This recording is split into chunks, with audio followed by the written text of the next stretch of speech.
guys, welcome to all of you on my YouTube channel that is Shine Tutorial।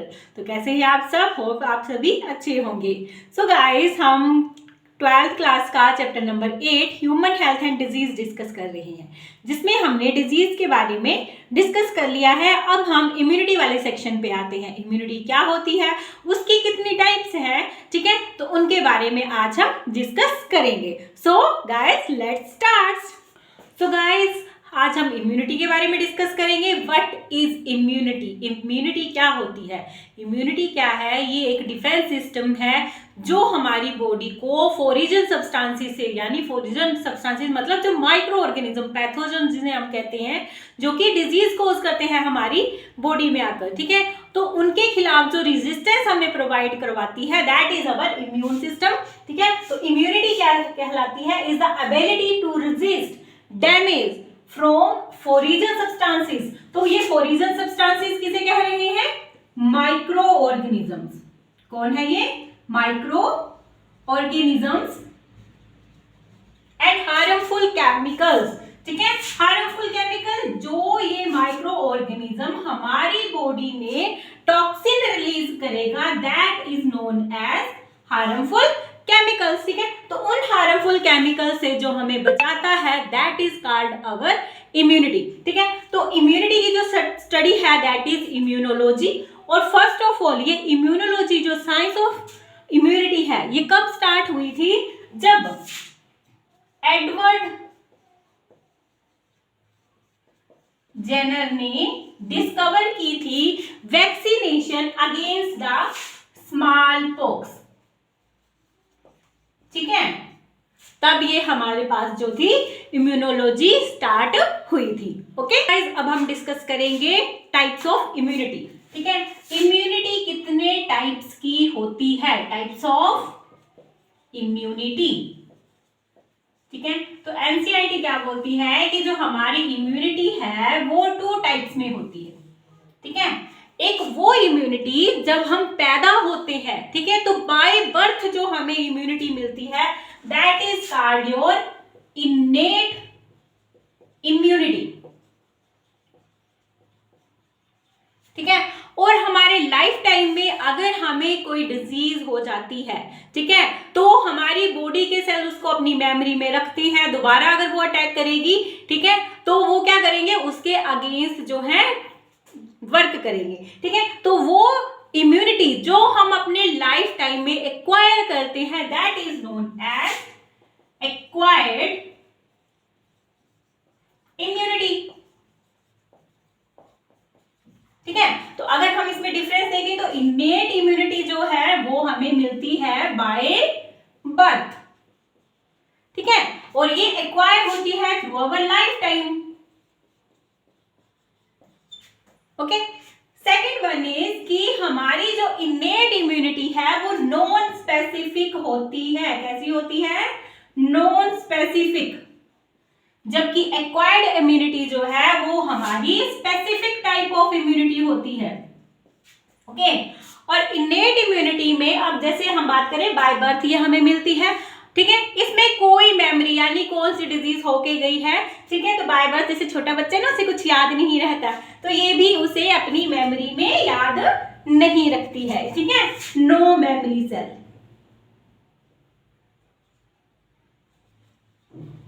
इसकी कोई memory cells नहीं होती, ठीक है। जबकि एक्वायर्ड इम्यूनिटी, एक बार अगर हमें ये डिजीज हो गई है, ठीक है, तो हमारी बॉडी का डिफेंस सिस्टम उसको अपनी मेमोरी में स्टोर करके रखेगा, ठीक है।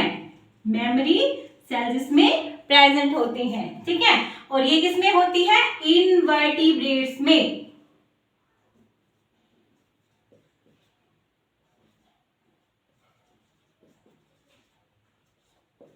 ठीक है, और ये हायर वर्टिब्रेट्स।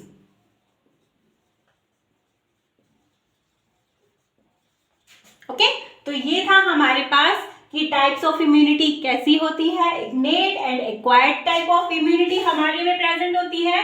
इनेट इम्यूनिटी हमें बाय बर्थ मिल रही है, और एक्वायर्ड इम्यूनिटी को हम एक्वायर करते हैं थ्रू अवर लाइफ टाइम। और ये आपके पास इसका डिफरेंस हो गया। तो अकॉर्डिंग टू एनसीईआरटी अब उसमें क्या दे के रखा है, हम उसके बारे में डिस्कस करते हैं। सो गाइस एनसीईआरटी के अकॉर्डिंग हम देखते हैं अब इनेट इम्यूनिटी क्या है। इनेट इम्यूनिटी क्या है? Non specific type of defence. कैसा है ये? नॉन स्पेसिफिक है, कोई स्पेसिफिक नहीं है। That is present at the time of birth, जो बाय बर्थ हमें मिल रहा है। This is accomplished by providing different types of barrier to the entry of the foreign agent into our body. अब इसमें इनेट इम्यूनिटी में क्या होता है कि जैसे डिफरेंट टाइप्स ऑफ यानी अलग अलग तरह के बैरियर क्या होता है, जैसे कि रुकावटें पैदा कर रहा है वो रास्ते में, ताकि कोई फॉरिजन सब्सटेंस या माइक्रो ऑर्गेनिज्म हमारी बॉडी में एंटर ना कर पाए। ठीक है, तो इनेट इम्यूनिटी में 4 तरह के 4 types of barrier are there. First one is physical barrier. Physical barrier में क्या आ गया? सबसे पहले जो है हमारी बॉडी का कौन सा जो आपके पास पार्ट है जो डायरेक्टली इंटरेक्ट करता है with the environment, that is our skin. तो फिजिकल बैरियर क्या हो गया? हमारी स्किन। फिजियोलॉजिकल बैरियर जैसे कि म्यूकस है, ठीक है, हमारे सलाइवा है, ठीक है, और जैसे एसिड रिलीज होता है अगर हमारे स्टमक में, ठीक है, तो ये फिजियोलॉजिकल बैरियर आते हैं। सो गाइज अब हम डिस्कस करेंगे बैरियर्स के बारे में। सबसे पहला बैरियर जो है जहां से माइक्रो ऑर्गेनिज्म हमारी बॉडी में एंटर करते हैं, दैट इज आवर स्किन। ठीक है, तो skin on our body is the main barrier which prevent the entry of micro organism. यानी स्किन पहला बैरियर है जो माइक्रो ऑर्गेनिज्म को हमारी बॉडी में एंटर करने से रोकता है। ठीक है, mucus coating of the epithelial lining, the respiratory, gastrointestinal and urogenital tract also help in trapping microbes entering our body।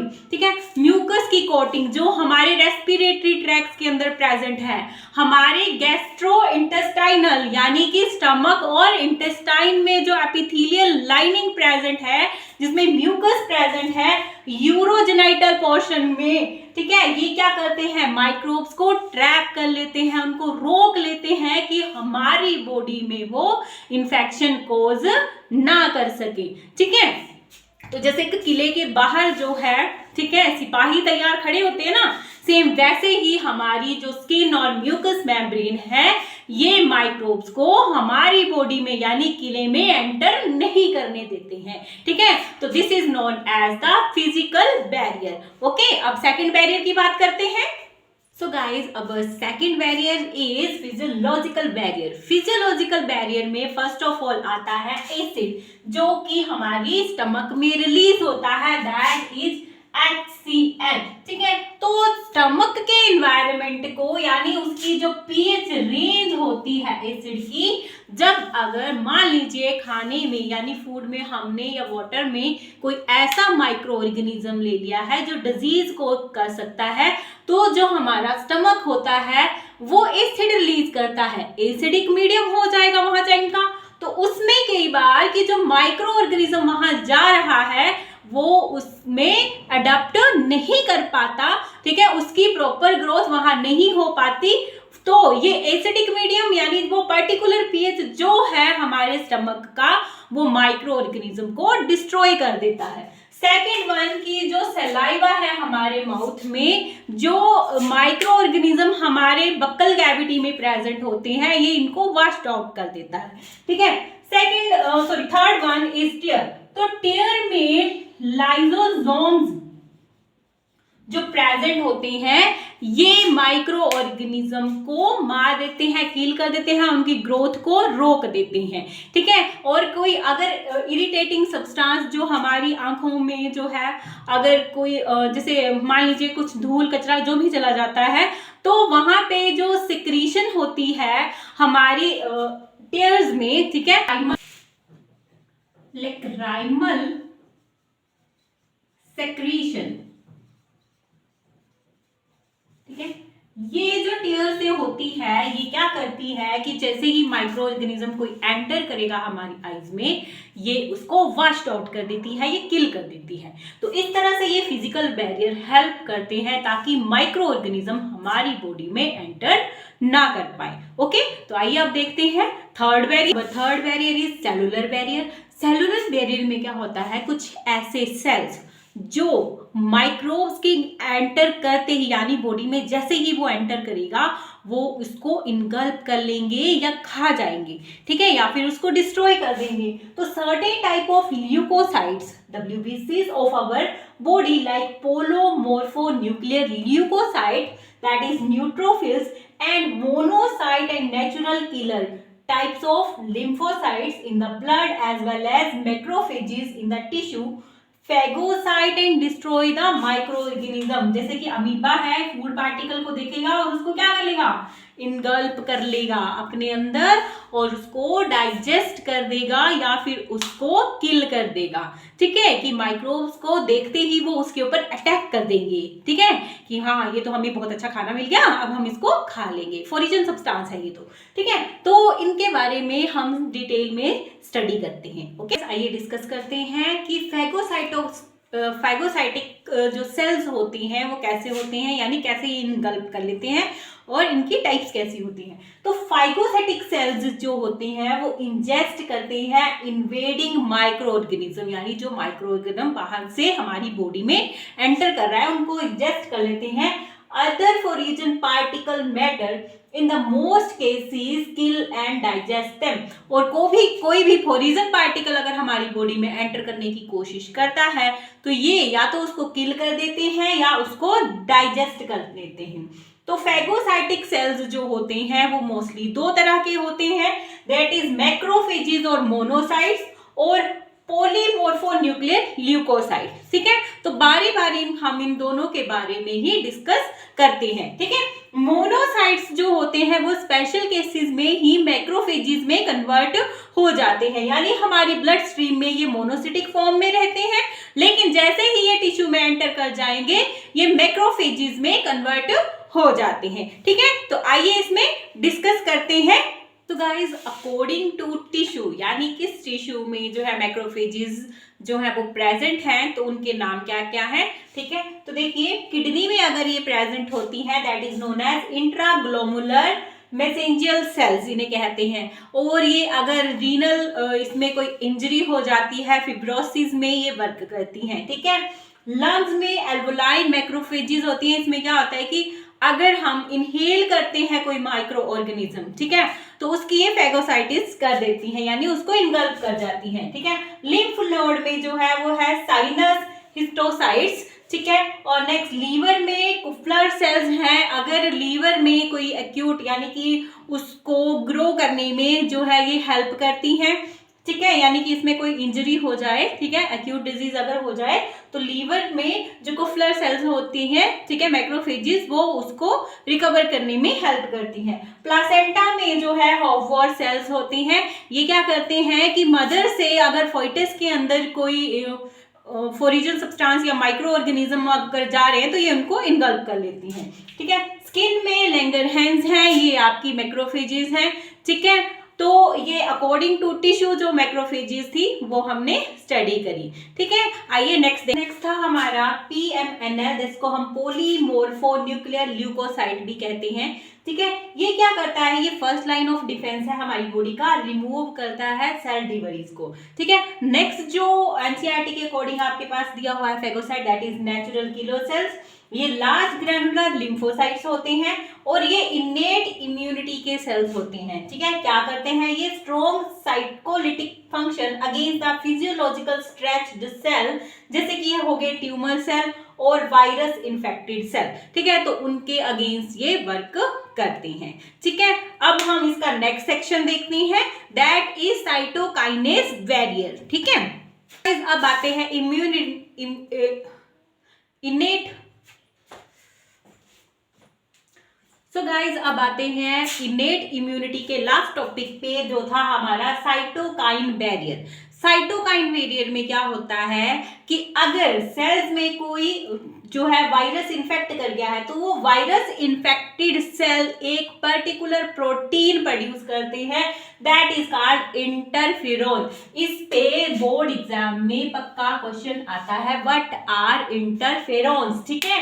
तो ये इंटरफेरोन्स क्या करते हैं, प्रोटेक्ट करते हैं जो नॉन इन्फेक्टेड सेल्स हैं ताकि इन्फेक्शन उन तक ना पहुंच सके, ठीक है, तो ये था हमारा लास्ट साइटोकाइन बैरियर। अब हम डिस्कस करते हैं एक्वायर्ड इम्यूनिटी को। ठीक है, अब हम आते हैं एक्वायर्ड इम्यूनिटी पे। एक्वायर्ड इम्यूनिटी जो है हम पहले भी पढ़ चुके हैं, ये पैथोजन स्पेसिफिक है, यानी ये बॉडी में आने वाले पैथोजन, चाहे वो बैक्टीरिया है, वायरस है, फंगल इन्फेक्शन है, तो उसको पहचान लेती है कि कौन सा पैथोजन जो है हमारी बॉडी में एंटर करा है। ठीक है, जब वो पैथोजन एंटर कर जाता है तो इसके स्पेशल मेमोरी सेल्स होते हैं जिसमें कि इंफॉर्मेशन स्टोर हो जाती है। ठीक है, तो होता क्या है कि अगर कोई पैथोजन हमारी बॉडी पे अटैक करता है, ठीक है, तो हमें क्या होगा, क्योंकि अभी फर्स्ट टाइम है, ठीक है, तो हमारी बॉडी पहचान नहीं पाएगी कि क्या हो रहा है उसके साथ, तो हमें सिकनेस भी हो सकती है,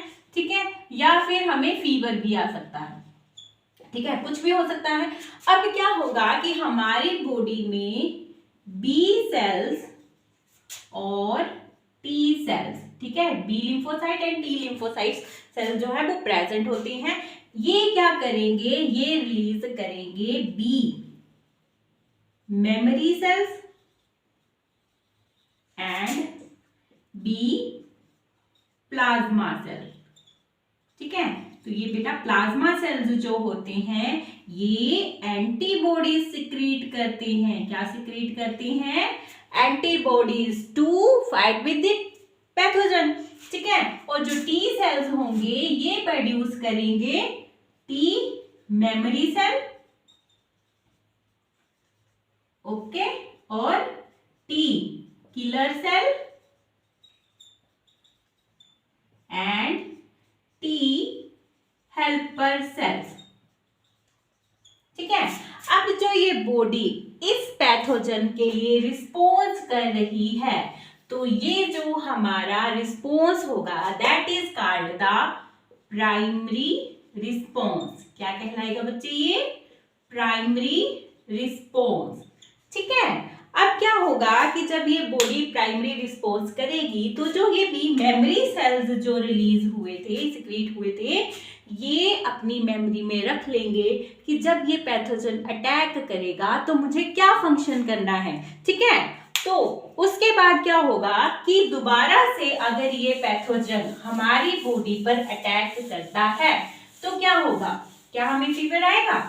ठीक है, आएगा बेटा, लेकिन वो हल्का होगा एज कंपेयर टू जो प्राइमरी रिस्पॉन्स में हुआ था। ठीक है, अब क्या होगा कि जैसे ही वो पैथोजन हमारी बॉडी पे अटैक करेगा या हमें सिक करने की कोशिश करेगा, तो जो हमारे बी मेमोरी सेल्स,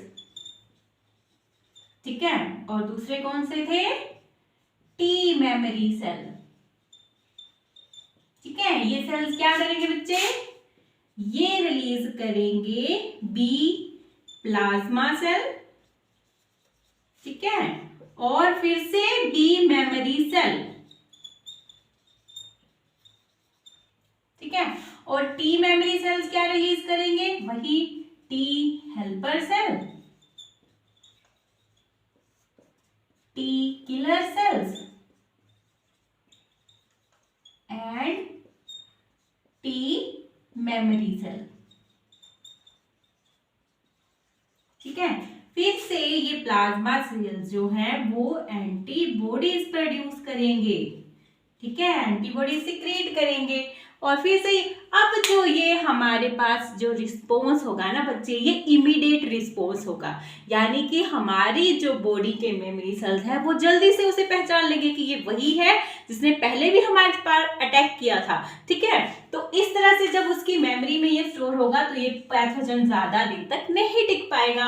और ये जो रिस्पॉन्स था सेकेंडरी रिस्पॉन्स एंड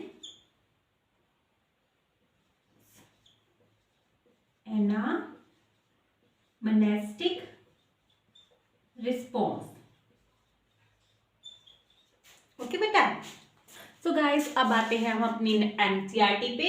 एनसीईआरटी क्या कहती है कि जो प्राइमरी और सेकेंडरी इम्यून रिस्पॉन्स है ये कैरी होते हैं with the help of two type of lymphocyte. वो दो तरह की लिम्फोसाइट्स कौन सी हैं? B lymphocytes and T lymphocytes. अब जब जो है पैथोजन अटैक करता है बॉडी पे तो बी लिम्फोसाइट्स क्या रिलीज करती हैं, एंटीजन रिलीज करती हैं। ठीक, ये जो बी लिम्फोसाइट्स हैं, ठीक है, ये क्या प्रोड्यूस करती हैं, an army of protein in response to pathogen into our blood to fight with them. यानी अगर कोई पैथोजन हमारी बॉडी में एंटर करा है, ठीक है, तो ये क्या करेगी, एक प्रोटीन जो है वो सिक्रीट करेगी, प्रोड्यूस करेगी, सॉरी, ठीक है, इनटू आवर ब्लड, ठीक है, कहां करेगी, blood to fight with them. ठीक है, ये प्रोटीन्स जो होते हैं दैट आर कॉल्ड एंटीबॉडीज। ठीक है, और ये टी सेल्स जो होती हैं कोई एंटीबॉडीज सिक्रीट नहीं करते और ये बी सेल्स को हेल्प करते हैं कि वो एंटीबॉडीज को प्रोड्यूस करें। ओके गाइस, आज के लिए इतना ही। कल से हम जो है एंटीबॉडीज से जो है अपना टॉपिक स्टार्ट करेंगे। Till then good bye.